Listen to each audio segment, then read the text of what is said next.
యూపీలోని బరేలీలో కొన్ని రోజుల క్రితం జరిగిన ఓ కారు ప్రమాదంతో గూగుల్ మ్యాప్స్కు చట్టపరమైన చిక్కులు వచ్చేలా ఉన్నాయి. ఆ ఘటనలో నిర్మాణంలో ఉన్న బ్రిడ్జిపై నుంచి కారు కింద పడడంతో 3 వ్యక్తులు చనిపోయారు.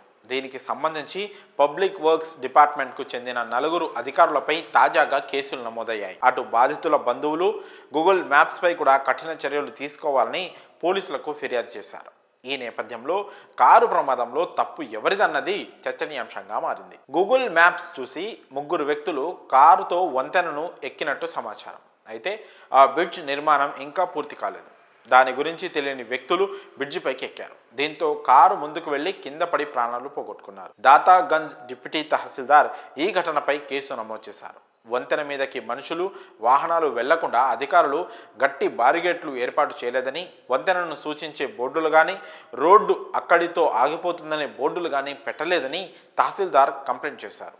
మొదట్లో ఈ వంతెన మీదకి వెళ్లకుండా అడ్డుగా ఓ గోడ ఉండేదని, కానీ దాన్ని గుర్తు తెలియని వ్యక్తులు ధ్వంసం చేశారని ఆ ఫిర్యాదులో తెలిపారు. గూగుల్ మ్యాప్స్లో ఈ మార్గం గురించి సెర్చ్ చేస్తున్నప్పుడు కూడా బ్యారిగేడ్స్ ఉన్నట్టు చూపించలేదని, వెళ్లాల్సిన చోటును చేరుకోవచ్చు అన్నట్టుగానే రూట్ చూపించిందని ఆయన ఆరోపించారు. ఈ ఘటనలో మృతులను 30 ఏళ్ల నితిన్ కుమార్గా, ఆయన 2 కజిన్స్ అమిత్ కుమార్, అజిత్ కుమార్గా పోలీసులు గుర్తించారు.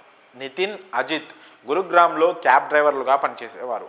ఈ 3 గురుగ్రామ్ నుంచి బయలుదేరి బదౌన్లోని దాతాగంజ్ వైపు నుంచి వెళ్లేందుకు రామ్గంగా వంతెనపైకి ఎక్కారు. పెళ్లి వేడుక కోసం ఈ 3 బరేలీలోని ఫరీద్పూర్ వెళ్తుండగా ప్రమాదం చోటు చేసుకుంది. మొబైల్ నావిగేషన్ ఆధారంగా ఈ 3 సరైన రూట్ కోసం వెతకగా రామ్గంగా బ్రిడ్జి మీద నుంచి కారు కింద పడిపోయింది. రామ్గంగా వంతెన నిర్మాణం సగమే పూర్తయిందన్న విషయం నావిగేషన్లో కూడా తెలిసి ఉండకపోవచ్చని కుటుంబ సభ్యులు తెలిపారు.